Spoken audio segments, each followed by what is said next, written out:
Welcome to the Spiritual Awakening with Shaz podcast, where we unlock the power within and navigate the journey of your self-discovery together. I'm Shaz, your spiritual mentor and life coach, here to help you tap into your inner guidance system and manifest your best life. Whether you're just beginning your spiritual journey or looking to deepen your practice, this podcast offers insights, techniques, and inspiration to elevate your consciousness and transform your reality. Get ready to shine your light and embrace your true potential.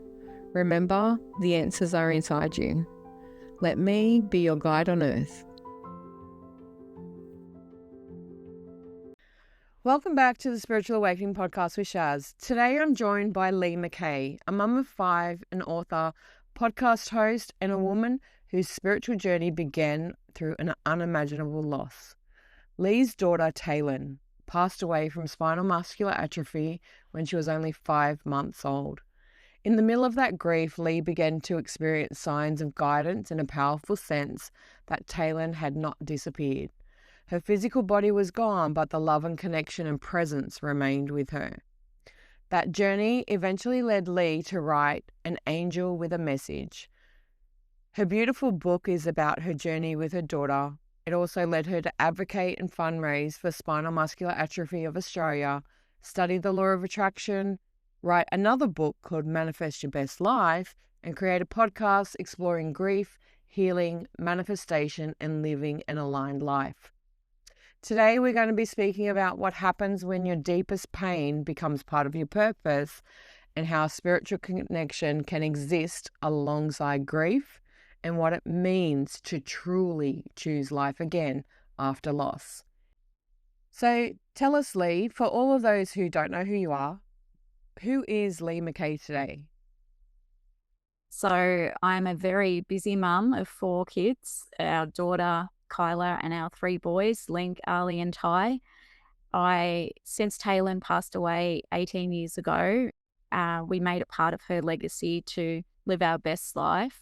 Firstly through fundraising and then going on and writing my book and then doing podcast, Manifest Your Best Life, and writing another book. So I just love to be able to help people and spread awareness of SMA and just living positively. And I think the message that I've recently been getting is it's okay to have grief and joy. They can coexist. So I think that's how we've lived our life the past 18 years, is just by having the grief, but also accepting it and living our best life and honoring Taylin along the way. That is so beautiful. And it is. It's perfectly okay to have grief and joy. They can coexist in the same space. And people think that you never get over it. In many ways you don't, but you still have to live. And they never want us not to live in any way, shape or form. Can you tell us a little bit about that beginning journey? For those who've never heard of spinal muscular atrophy, what would you say about the disease, and how did having Taylin, experiencing that, alter who you are today? Yeah, so we had our first daughter, Kyla, and she was perfectly healthy. We had Taylin, and she was perfectly healthy as well. And then at 10 weeks old, she got really sick. She got pneumonia. She was airlifted to the Royal Children's. And we just thought it was pneumonia. She came home from that, and then she went back again on life support again. And this time I actually Googled it. I Googled muscle weakness in babies, and I rang the Royal Children's when she got home and I said, I think Taylin's got spinal muscular atrophy. And they said, don't be ridiculous. If she had that, she would never be able to come home. So I just had that feeling, that mum feeling, that was what she had. And I told the doctors that that's what I thought she had when we were airlifted again and went to Monash Clayton this time. And she was tested, and she had it. She was diagnosed with spinal muscular atrophy. We'd never heard of it before, but it's the biggest genetic killer in infants. 1 in 35 people, I think back then, were carriers. So Jace and I had to be carriers to be able to pass it on. And then you had a 1 in 4 chance or 1 in 5 chance of passing it on. So we've had 5 children, and 1 of them has had spinal muscular atrophy. We've got 4 that are healthy, but you could get 5 in a row. It just doesn't, it's whatever you get. It's like lotto, it's luck of the draw. So we had no idea. And this was a big shock to us because we think, oh my God, how are we not tested for this? How do we not know that this could be something? You're screened for Down syndrome. Why aren't you screened for this horrid disease? So we had genetic testing, genetic counseling, and obviously we're carriers. Um, and then our kids had to be tested as well. Our daughter's a carrier. She's just had a baby, but her partner's not. So it's not an issue. So it's about, yeah, whether your partner's a carrier or not. And then you've got the chance of passing it on. So we had absolutely no idea. We were just blinded by it. So that's, I think, why we've done so much work with fundraising to raise awareness of it. And your amazing cousin, Julie, has done so much for Spinal Muscular Atrophy of Association in Australia. And when we had Taylan, there was no treatment, no cure. It was take your baby home and let her die, basically.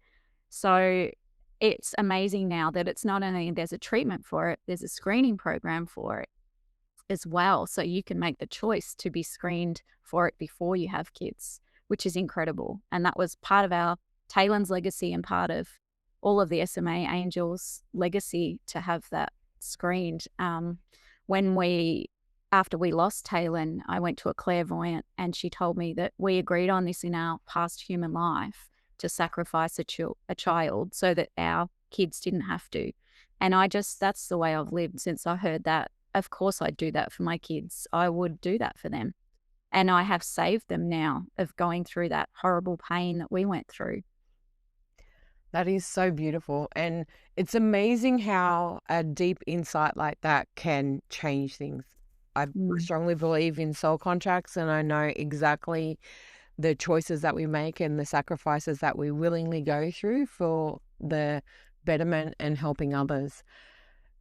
As you mentioned, my beautiful cousin Julie, she had two beautiful girls and they both had spinal muscular atrophy and passed away just around 12 months of life. Even when she first had Montana, they'd never heard of it. Nobody had any clue. Julie didn't know or sense what the disease was. So going to Google and look at the symptoms and trust your mother's instinct. And trust me, your intuition as a mother especially is heightened. And never, ever discount a mother's insight and the things they're willing to do for their child. Back then, because your daughter would have been around the same age as Zali, Julie's second child, they still had no idea. The symptoms didn't show up straight away, so you never really saw what was coming with it. You had, at birth, they looked perfectly healthy. They seem everything's okay. When Julie explains what happened with Montana, she said the first doctor's visit, if she had any idea, she might have been able to do a bit more because Montana was just a sleepy baby and she just thought, I'm gifted. I have a child that sleeps a lot. And there's no external sign or recognition of what it is. It's an internal disease. But in saying so, from everyone that I've seen and met, and I've met a few different people throughout this journey through my cousin, they're beautiful children. Their souls are glorious. If you look at their pictures, they just have this essence and it's like fae-like or fairy-like, and you know it's not long for this world. And sometimes you see that in people, but I feel so deeply for those parents that go through it. It's not my experience. I miscarried my children. I haven't been tested because I don't have children. I don't know that I'm a carrier. Probably will be, but I haven't had the test because as a single person, it's not easy just to get.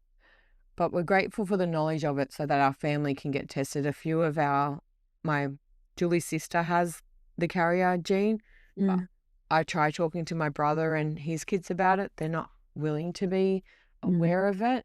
And we pray that nobody else gets it. Thankfully, in our family, nobody else has children with it to our knowledge. But it's a 2-person, 2-gene carrier, and it's like genetic lottery. Unfortunately, there's many diseases like it, but the change that you've all made through fundraising and altering it for this world is got to be the most beautiful blessing. And if you didn't experience it, would you have really heard? No, not at all. I don't think so. I wouldn't have taken any notice. I just didn't know. But it's like when you do hear of something, then it keeps popping up. So it was more people were going through the same thing. And, when we lost Taylin, I found it hard to find information. I just wanted to know that people went on and had finished their families, completed their families. So I was in contact with Julie, but I was also trying to find something and something of hope.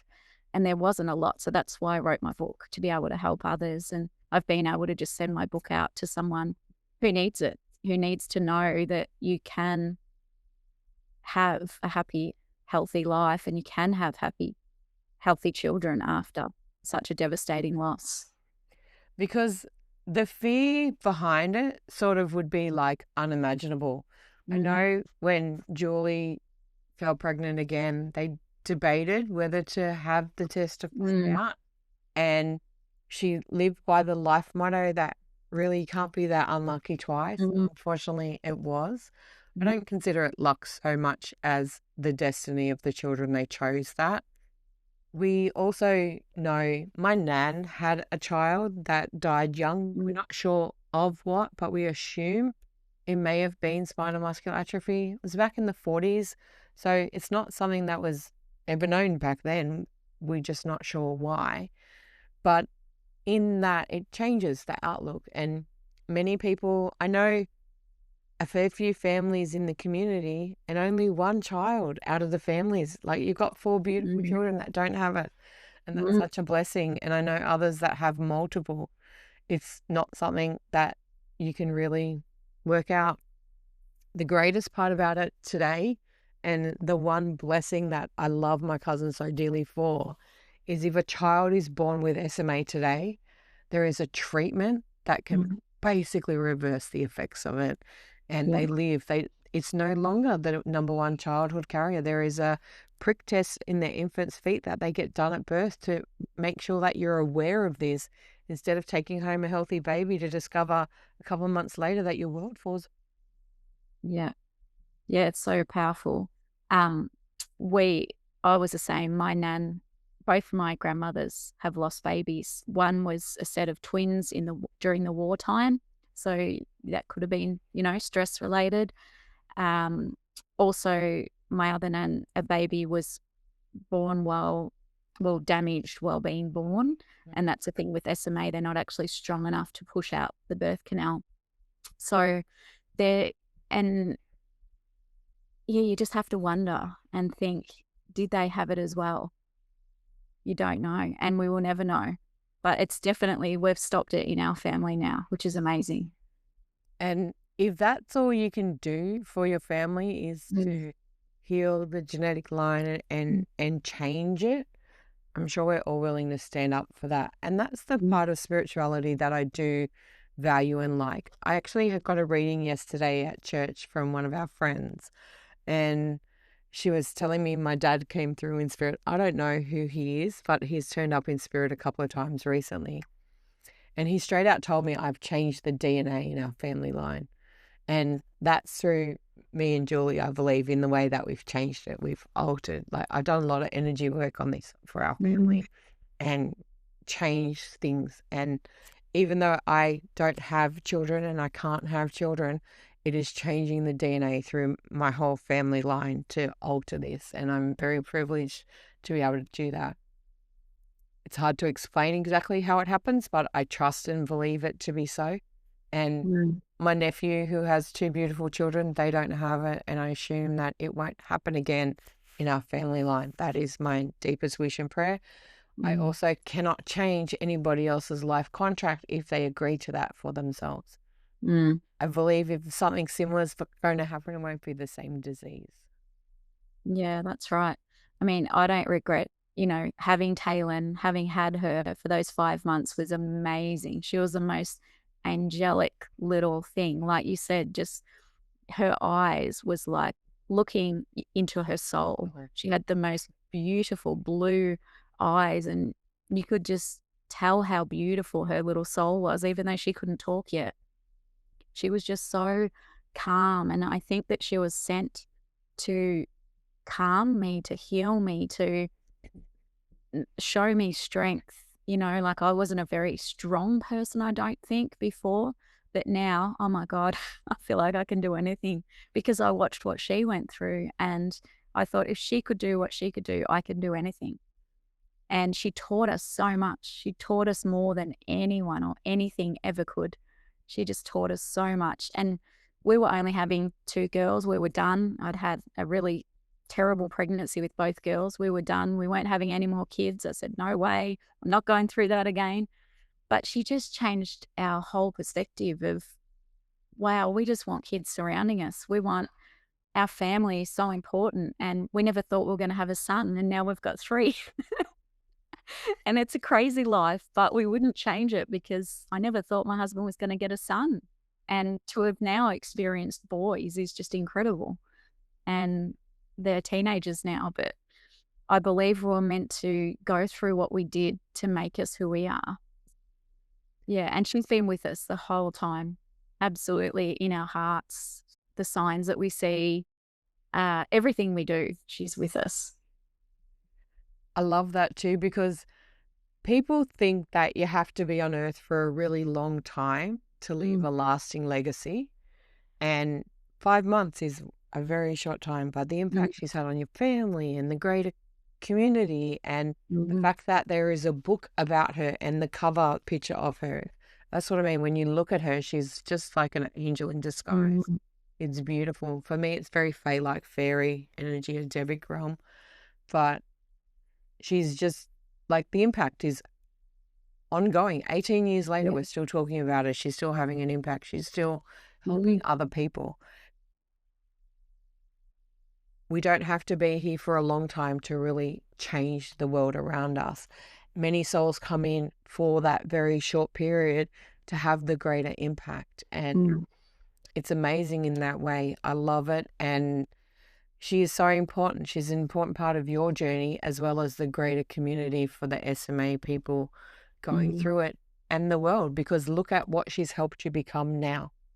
You have a voice, you share the message, you help people love families, move on after grief, and let them know that they can do it again. Because the worst part about it is the fear of, what if this happens to me twice? Like, we like to say lightning doesn't strike twice. Unfortunately, it can do. It doesn't have to be a bad thing. You will get through it. And she has given you strength. She is with you. You can see her sparkling in the background of your aura. It's glorious. I hope people watching the video can notice it as well. Yeah. Their spirit lives with us. They grow with us, and they inspire us each and every single day. If a parent was to come to you today because they've just been diagnosed either through genetic screening about the risk, or the child's been born, they weren't screened beforehand, and they found out through the skin prick test that they have a child that has SMA, what is some guidance you would offer them today? I suppose to get in contact with Spinal Muscular Atrophy Association of Australia, just to find out treatment options, things like that. I'm probably not as up with that as someone like Julie would be, but just to know that there wasn't hope when it happened to us. I mean, I can send them my book, but that's not going to be their story. They're not going to lose their baby. It might be that the baby has to have injections in the back of the neck or a medication. It basically replaces a protein that they're missing when they have SMA. So it's not a death sentence anymore. It's actually, it's a livable disease now. And that's thanks to the amazing researchers and scientists and people who advocated for this. So it's not a life sentence. It's, as Julie's seen, babies can live healthy lives, full lives with SMA now. So, but if someone was to lose their child, I would say, yeah, it wouldn't happen now with SMA. It's like Julie said, it's fixed, and it's every way you look at it, there's a treatment or an option. So that's just incredible. And I believe that nothing that we ever go through isn't something that we fully choose. We don't see it in the moment, but on the greater picture of the soul, we choose to experience this. And they are special. They have reason and purpose for it, and that's all that matters. It's what they bring to us. We look at it as a great loss. It's actually not great loss. It's the biggest gift. Same with any child at all, with any sort of disease or disability that we call it. For me, the most beautiful children in the world are children with Down syndrome, and some people are horrified to find out that they have them, and they don't want to go and experience that. It's not an easy journey, don't get me wrong, but they are gifted. They're magical. They just have a different spirit and a different life. And I feel that anyone that chooses to go through this has reason, purpose, and a full passion behind making massive change in this. Yeah. And we can see her in her siblings. We see her in life every day. You know, we see her in dragonflies and rainbows and songs that come on the radio. And there's just been so many signs that it's just incredible. She's with us all the time, giving us her strength. I've got her necklace, her name on my necklace, and I just hold that when I need a bit of strength. So she always inspires us and always gives us signs and lets us know that she's here and guides us. She's always been my guide, and how special to have that, your own personal guardian angel. It's the greatest gift that I have from my stepsister who passed away when she was just 20. She's turned into a spirit guide for me, and my twins as well. They would be the same age as Taylan. They would have been born in 2008 as well. Those connections are like sitting here talking to you. I have full body tingles. I can feel them all here. They are so excited to be part of the conversation. They love the frequency of it. They love their names being spoken into existence.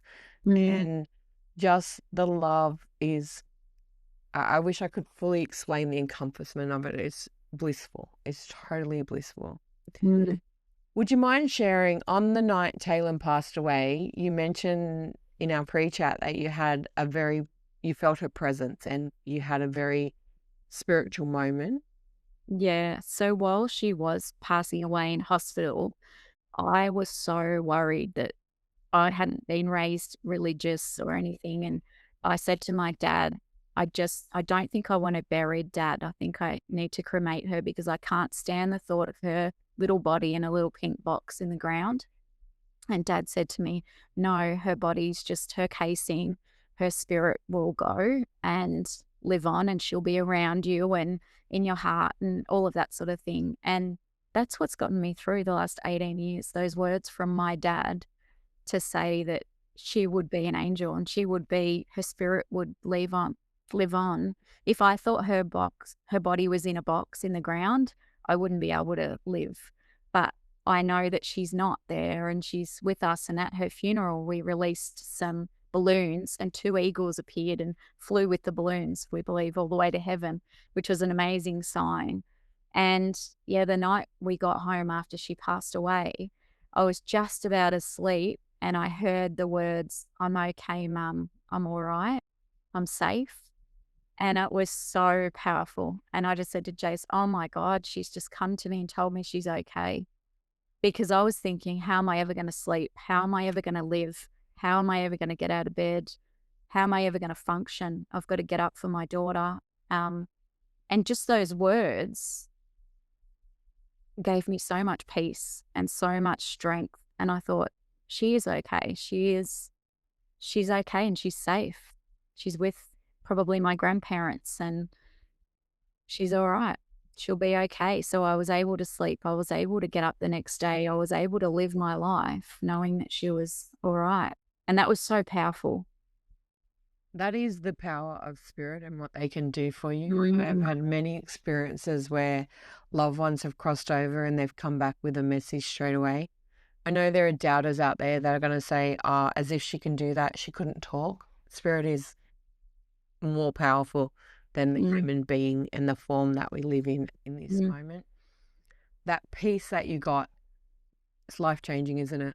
Yeah, absolutely. Like, so life-changing. I love that. It's so gorgeous. From moving on from that, as you went and did all this beautiful fundraising for Mm. SMA and grew up with your family, birthed 3 beautiful boys afterwards and Mm. expanded your life, what actually led you into the full spiritual experience and to create a manifest?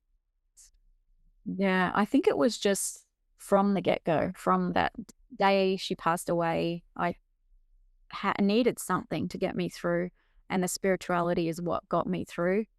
And the fundraising was part of my purpose, I think, in this world and part of Taylan's legacy. It was a way that we could honor her, we could talk about her. I wrote her story when she was first started writing my book. So her story when she was sick in the Royal Children's Hospital, I wrote the first chapter at Ronald McDonald House. And I then added to that story when we had the boys, we had to have genetic testing. So, there was a chance we'd have to terminate a pregnancy at 12, 14 weeks. We had to have a CVS test, which was a horrible test, needle in the belly. So each baby was a story, another chapter. And I kept writing, and I wrote first for the local newspaper because I wanted to raise awareness and funds for SMA Australia. And then it just became a book. And I wrote the book, and I was able to, like I said, give it to people who had lost a child. I was able to help my friends understand what happened to her. I wanted my friends and family, I wanted my kids to be able to read it one day, to find out what happened to their sister. I wanted her story to never be forgotten. Needed to write it down in words so that I wouldn't forget it. I mean, I don't forget it now, still 18 years later, but I needed that. So I did that. And then 5 years ago, I started the podcast, Manifest Your Best Life, because I wanted to share stories about grief, about self-care, law of attraction, living a positive life, that sort of thing. And then I went inward a little bit. It was around the time of COVID. I stopped the podcast for a little while and I started writing again. And it was like a continuation of Taylan's story, how I suppose I got through the last 18 years living holistically and spiritually and all of that, how that helped me. So I wrote that book. And then just recently, probably the last year, I've been back into the podcast because I just feel like, again, I'm being guided and I've got stories to tell. And I talk to people about mental health. I talk to people about grief, living positively, the law of attraction. I've talked to you about spirituality. I just enjoy and I feel like I'm guided to the people that I need to have a conversation with, because if that conversation can help one person, then it's worth it. And it's just a bit of a hobby for me and it feels like it's my purpose. So that's, I suppose, why I like sharing the podcast and sharing stories, because I think if it can help one person, then it's worth it.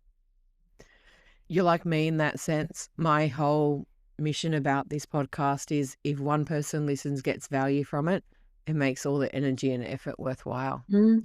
Because it has much greater impact than that. There are thousands of people that listen to it. I know that because I get messages every now and then. Someone will just text me or inbox me saying, "Thank you so much. I needed to hear that today. You have no idea how much difference it made."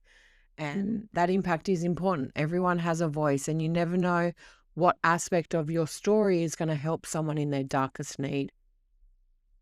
Yeah. When you look back over the journey, what does healing mean for you now? Healing, I think, is listening to your intuition, listening to your body. What is your body trying to tell you? Um, I love going for a walk every day. I see signs and just nature. I love nature.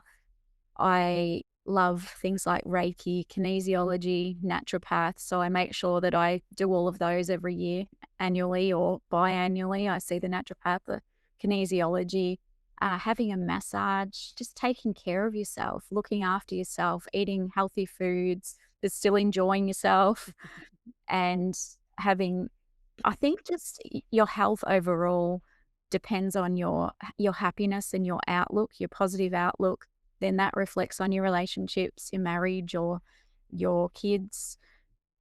Just being able to help people, I think, gives me joy.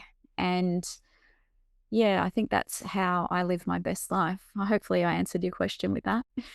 I love that. And it's true. Like, we just show up in the way that we do it. We use the tools that are available to us and do everything we can to stop that. No phone calls all day, right in the middle of a podcast. We do everything that we can in order to be exactly what we need to be. I value like that you go and look at the different aspects of it. This healing journey is never ending, especially with grief. There is not a day I can imagine that you never think about your daughter in some way or form. And carrying her on your chest, on your necklace, is a beautiful memory of her. What are some of the beautiful signs or experiences that you've had since she's passed where you 100% know she's been with you at important moments?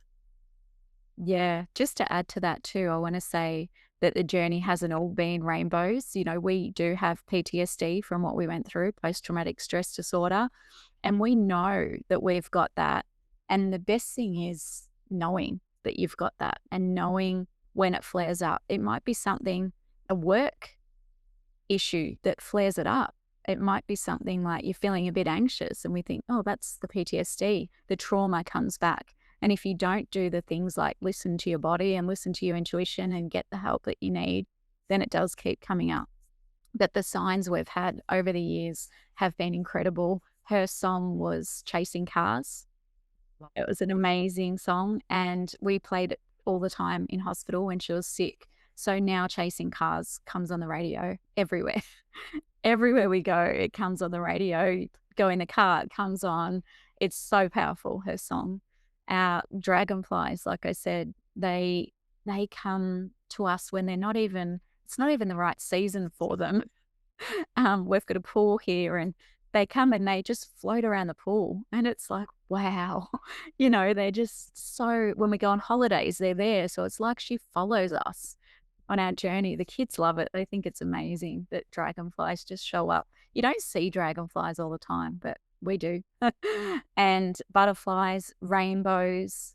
If we need guidance on something, we'll get that rainbow. Or if we need, yeah, we need a bit of pick me up, we'll get her song on the radio. If we're going through something that's a bit tough at the moment, we'll see, you know, just something to do with her. It's incredible. The signs are just so powerful. And even friends and family that know her signs, they know dragonflies are her thing. They know that song's her thing. They'll let us know. You know, they'll text us and let us know they've seen a dragonfly or her song come on the radio. And it's just so lovely that she's with all of our friends and family as well that were part of her journey. And we have that bond with them. We have a really strong bond with our friends who went through it with us closely and also our family as well. That is beautiful. If she was here today, just say she was the adult 18-year-old daughter and you lived a life with her, what was something that you would say to her today? I'll just say I'm so proud of her and thank you for guiding us and getting through this unimaginable grief. Thank you for being with us, even though you're not physically, you're here in our hearts. You give us strength. You've made us who we are. You've built the people that we are and the family that we are, the relationship that we have. Sometimes with marriages, it doesn't work after you've lost a child. And it's absolutely brought Jace and I so much closer together. Thank you for the gift of giving us 3 healthy boys. Thank you for being with our daughter. Well, she's had hard times, and thank you for guiding her. Thank you for just thank you, I think, is so important. Thank you for just giving me the messages that I can help people and what I need to do to be able to do that, whether it's through books or the podcast or having a conversation with someone. Just being with us all the time. So powerful. That is just gorgeous. Do you have anything are you creating anything at the moment? Is there anything new coming up for you? I have just created some Manifest Your Best Life Oracle cards, so they're exciting. Wow. Yeah. I love a good oracle card deck. It's the best thing ever. Yeah. So they're basically just nice positive messages. I'm doing some readings, oracle card readings, and yeah, just sharing that on the podcast and doing some emailed readings and things like that. But I feel like the podcast and, you know, sharing positive messages on Facebook and Instagram is the way to go. That's my purpose, and that's the way I'm being guided. Where is the best place everyone can find your podcast? Yeah, so basically anywhere you get your podcasts on Apple or Spotify, Manifest Your Best Life. I've also got Facebook and Instagram, Manifest Your Best Life. On Instagram, it's got 44 at the end because I couldn't have just Manifest Your Best Life. And I've just started on TikTok since we spoke about that. So that's exciting.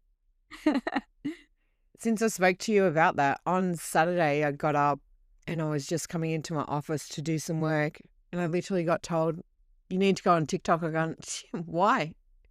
And my spirit guides can be quite forthright or nasty sometimes, as I say, just do it. I'm like, why? Because I said, I'm like, okay, fine. So at 11:11, I went on TikTok, and I Wow. thought I'd be on there at like maybe half an hour, 40 minutes.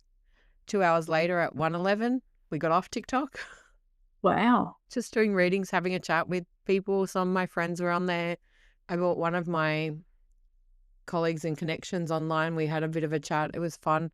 It's not something I know how to use that well, but I'm being guided to go back on it again. I will be on it sometime today, probably after my past life regression interview that I'm doing a session with a client later.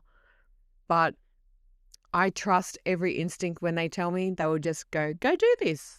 It was never in my intention to do it, but it's working out. It's what we need. And people out there need us. There's so much hard things going on for people. If I can inspire, uplift them, and give them a sense of peace, even for 5 minutes, that is the greatest gift that I can give humanity, I believe. Absolutely. So the best place to contact you, Facebook, Instagram, and you've got a website. No, I just use LinkedIn. Yeah, But the that's link to that, for now, the link to that is on the Facebook and Instagram. And we'll put links to Lee's books and other details for you to connect with her. I'm so grateful for this conversation today, Lee. It has been amazing, and I really value the insights. I feel so deeply for the experience that you've been through. I can sense Taylin around us. Her energy is vibrant. It is beautiful. You say you're proud of her, but I can't tell you how proud she is of you and your family for everything that they've done, because the greatest sorrow from souls in spirit, from all of my connection with them over the years, is that someone will forget them. And she's not forgotten. She's talking about every single day. She's a live fixture in your life. People know about her. She's so proud of that book and her image of it because she's so cute. And she is everything that she ever wanted to be in this life. She loves every single one of you and shows up with those dragonflies and rainbows every day. Thanks, Shaz. Thanks so much for having me. I've got goosebumps when you said that because it's so lovely to hear that. I never get sick of hearing that she's with us.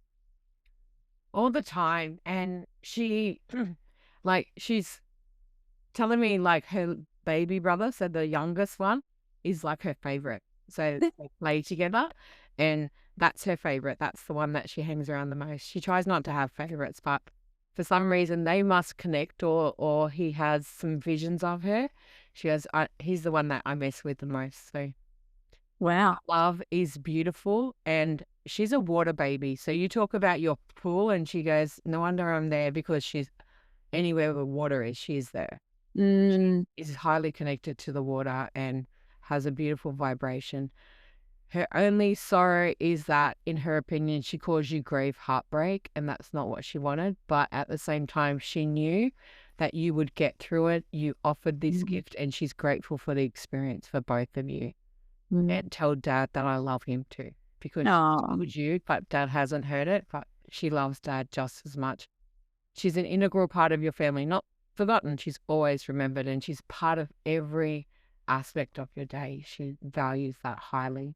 I feel that. Thank you. And I'll tell him that. He'll love hearing that. He absolutely adored her, and she adored him too. Yeah, she tells me that they had a bond. special bond. It was very special. And a mother and father's love. Like, she felt unconditional love even throughout it. Like, no matter what, you fought for her, you advocated for her, you stood up for her, and then you created a legacy for her, and she has had impact, and that's all she could ever ask for. And she says, I'm eternally written in the stars. So it's not like she's a blip on the radar that came and went and no memory of her. She's solid and has purpose in this world, and it's beautiful. Thank you for all of that. And I'm once again so grateful for this conversation. It's beautiful. I know so many women out there, whether they have children who go through SMA or whether they have any loss in their life, who go through the grief process, that need to hear that you can get through it. You have the power behind you. There is support if you need it. Lee or I would gladly talk to anyone going through any suffering around grief, loss, or insecurity around spirit not being available to you. Don't suffer in silence. Reach out and ask for help when you need it. Community is everything, and that is what will help us all bring everything that we need in this world into oneness. For that is what we all here are for. Building the legacy, the power, and the message to share with others is the whole reason we go through these life events, and they change us intrinsically, and that wisdom is then there for other people to walk through. Thank you once again so much for this. I appreciated every moment of it, and I look forward to working out how we can connect again and what we can do in the future.